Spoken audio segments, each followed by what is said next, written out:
Hello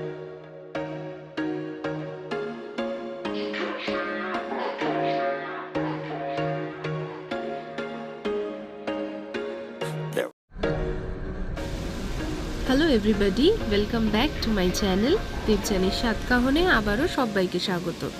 কেমন আছেন সবাই? গত শনিবার চলে গেছিলাম আমাদের বাড়ির একদম কাছে নেক্সাস মল বা গ্র্যান্ড সেন্টার মলে একটু শপিং করার জন্য, কারণ বাড়ি যাওয়ার দিন চলে আসছে। তো ওখানে গিয়ে দেখলাম ধুমধুমার কাণ্ড। তার কারণ সেদিন ছিল 8 মার্চ, উইমেন্স ডে। তো সেই উপলক্ষে একদম মেলা বসে গেছে। অদ্ভুত ব্যাপার হচ্ছে, বাংলা ও উড়িষ্যার জিনিসই যেন ওখানে বেশি দেখলাম। বিষ্ণুপুরের ডোকরার কাজ, মাটির ঘোড়া এবং বাংলার তাঁত, হ্যান্ডলুম ভীষণই সুন্দর, একটা অন্যরকম সন্ধে। যদিও আজ সময় নেই একটুও মেলা দেখার, তো সেই কারণেই চলে গেলাম আমাদের গন্তব্যে। একেবারেই তাই, কিছু জামা কাপড়ের শপিং করতে। তো প্রথমেই প্যান্টালুন্স না লাইফস্টাইলে যাব, সেই নিয়ে একটুখানি ভেবে লাইফস্টাইলেই আগে ঢুকছি। তো একটা জিনিস দেখাই, লাইফস্টাইলের পাশেই যোধপুরের একটা হাউস, যোধপুর হাউস বলে যে দোকানটা এই যে দেখছেন, এখানে ভীষণ সুন্দর কাঠের ফার্নিচার আছে, রাজস্থানী কাজের অনেক ছোট ছোট বাস্ক, গয়নার বাস্ক, অনেক কিছু রয়েছে, অন্য একদিন দেখাবো। তো লাইফস্টাইলে গিয়ে ধীমানের মেন্স ওয়্যার একটু দেখছিলাম ধীমানের জন্যে। তো যাই হোক, শপিং মোটামুটি ডান। কী কী কিনেছে অবশ্যই পরের একটি ভিডিওতে দেখাবো। তো এবার ঢুকে গেলাম গ্রিন গার্ডেন এবং গেম গার্ডেন বলে মলের একটি প্রসিদ্ধ জায়গা। বাচ্চাদের তো ভীষণই পছন্দ, এবং আমাদের মতো যারা একটু প্রকৃতি পছন্দ করেন তাদের জন্যও ভালো। অবশ্যই আর্টিফিশিয়াল ব্যবস্থা, কিন্তু সত্যি খুব সুন্দর, মানে একটা বেশ ঠান্ডা ঠান্ডা পরিবেশ। তো এই দিকে রেস্টুরেন্ট গেল, আর এই যে সামনে এটা হচ্ছে গেম জোন। যদিও এই মলে একটা ভীষণই সুন্দর, অনেকটা জায়গা নিয়ে একটা বিশাল বড় গেম জোন রয়েছে। এটা একটা ছোটো মতন করা, কিন্তু এই গেম জোনে এখন আমার ছেলে তো ভীষণই উত্তেজিত, কিন্তু এই মোমেন্টে এখন কার্ড করে খেলতে নিয়ে যাওয়ার সময় একেবারেই নেই। কারণ আমাদের যে কার্ডটি আছে সেটা হচ্ছে ওপরের ওই গেম জোনটার জন্য, এবং ওখানে মজার ব্যাপার হচ্ছে বড়োদেরও কিছু গেমস আছে। আপনি আপনার বাচ্চাকে ওখানে দিয়ে দিলে ওরা চিপ লাগানো ট্যাগ দিয়ে দেয় তার হাতে, আপনার কাছেও আপনি মনিটরিং করতে পারবেন, এবং দেখাশোনারও লোক আছে। আপনি গেম জোনে ওদেরকে যে নির্দিষ্ট গেমে ওরা খেলতে চায় সেইভাবে কুপন করিয়ে ওর ভেতরে দিয়ে দিলে আপনি বাইরে থেকে মনিটরিংও করতে পারবেন, এবং আপনি নিজের ইচ্ছা মতো কোনো গেম জোনে গিয়ে নিজের পছন্দের গেমও খেলতে পারবেন। কারণ বোলিং, ক্রিকেট, বাস্কেটবল, আরও নানান রকম খেলা এখানে রয়েছে, এবং এই প্রতিটা খেলারই কিন্তু এক একটা নাম আছে। যদিও আজকে আমি আর বেশি করে দেখাবো না, আমি অন্যদিন ওই যে গেম জোনটা সেইখানে নিয়ে গিয়ে একটা ভিডিওতে অবশ্যই আনবো। তো ওই যে দেখুন, বড়োদেরও একটা ছোটোখাটো ব্যবস্থা করা রয়েছে। আর এখানে যে জিনিসটা আমার খুব ভালো লাগে সেটা হচ্ছে এই বাইকের ওপর উঠে বাইক রাইডিং। সামনে যে স্ক্রিনটা আসে দেখে মনে হয় আপনি রাইডই করছেন। তো আমার ছেলে তো ওই দিকে একটি গেমের ওপর ভীষণই আসক্ত হয়ে পড়েছিল। যাই হোক, আমাদের তাড়াতাড়ি বেরোতে হবে, তার কারণ অনেকটাই রাত হয়ে গেছে, কারণ এরপর আবার ডিনারের ব্যবস্থা আছে। যদিও ডিনার আজকে বাইরের থেকে হবে। তো চলুন এবার বেরিয়ে পড়ি। তো মল থেকে বেরিয়ে পড়েছি। তো অনেক দিনের প্রতীক্ষিত একটা রেস্টুরেন্টে আজকে যাব। ওরা কার্ড দিয়ে গেছিলো সোসাইটিতে, স্কুই অ্যান্ড স্পুন বলে একটা জাপানিজ রেস্টুরেন্ট। তো এই যে অলরেডি রেস্টুরেন্ট চলে এসছে। তো চলুন দেখে নিই এখানে কি কি খাবার দাবার রয়েছে আজকে। ওদের আবার স্পেশাল কিছু মেনুও থাকে প্রতিদিন। তো আমরা নেমে পড়েছি এবং বাইকটা এখানে স্ট্যান্ড করছি। তো এই সেই খাবারের মেনু। তো সুশি দেখে আমার ছেলে তো ভীষণই উত্তেজিত, কারণ ও সিনচ্যানে প্রচুরবার সুশি শুনেছে। তো সেইটা খাবারের জন্য আমরা ভেতরে গেলাম।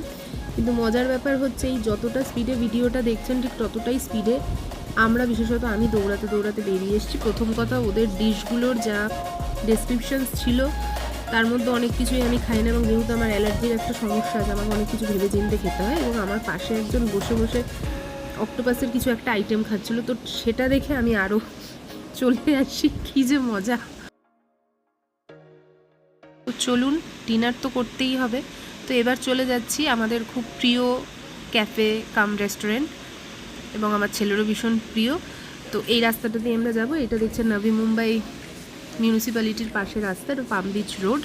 এটা ধরে একটু গেলেই তো আমরা ঢুকে পড়েছি এবার রেস্টুরেন্ট কলোনিতে। আমি তো রেস্টুরেন্ট পাড়াই বলি, তার কারণ হচ্ছে এখানে রাস্তার দুদিকে প্রচুর প্রচুর রেস্টুরেন্ট, বার কাম রেস্টুরেন্ট আছে, বিভিন্ন রকম খাওয়া দাওয়ার রেস্টুরেন্ট আছে, ভেজ রেস্টুরেন্ট আছে, নন ভেজ আছে, ক্যাফে আছে, বিভিন্ন রকমের রেস্টুরেন্ট আপনারা পেয়ে যাবেন আপনাদের পছন্দ মতো যে কোনো খাবার। এবং একটা বাঙালি রেস্টুরেন্টও আছে বং আড্ডা বলে, সেটাও আপনাদের দেখাচ্ছি যেতে যেতে। তো আজকে আর ওই রেস্টুরেন্টে ঢুকবো না, আজকে ক্যাফেতেই যাব, কারণ একটু চাইনিজ খাবারই ইচ্ছা হচ্ছিল। তো চলুন। জায়গাটা দেখুন, বং আড্ডা বলে একটা রেস্টুরেন্ট আছে, এটা কিন্তু বাঙালি রেস্টুরেন্ট, সমস্ত রকম বাঙালি খাবার দাবার আপনি এখানে পেয়ে যাবেন।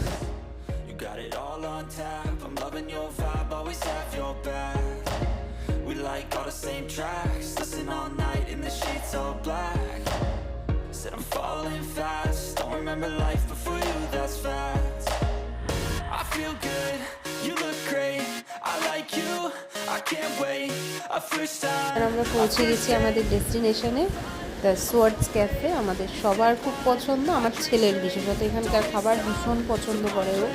চাইনিজ বলুন বা ইন্ডিয়ান বলুন, চাইনিজটাই আমরা এখানে খাই।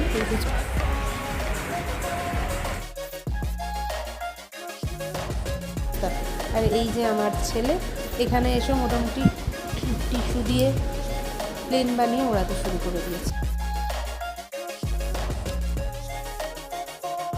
তো আমরা নিয়েছিলাম হাক্কা নুডলস, মিক্স ফ্রাইড রাইস, আর চিকেনের দুটো অপশান, একটা বাটার গার্লিক আর একটা শেজওয়ান চিকেন, এরকম কিছু একটা ছিল।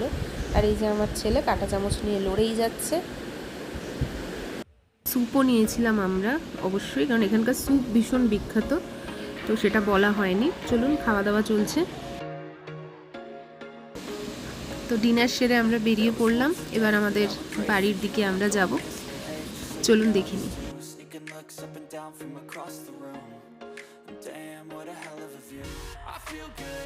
যে রাস্তাটা আসছে এটা একটু দেখাবো, তার কারণের কাজের জন্য দেখুন এত সুন্দর পেন্টিং করা হয়েছে।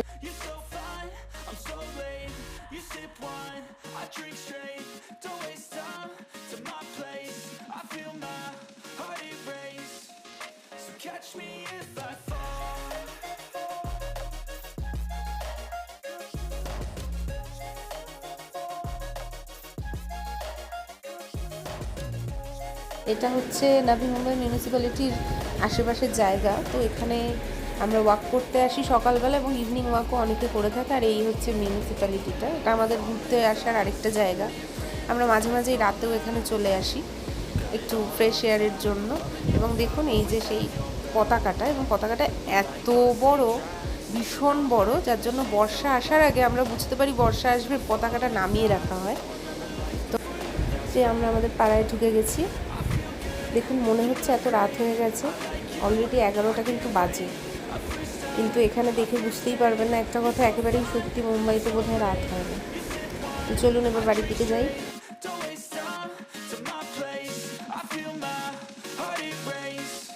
তো চলুন, পৌঁছে গেছি, এবার বাড়ির দিকে যাওয়া যাক, লিফটের দিকে যাই।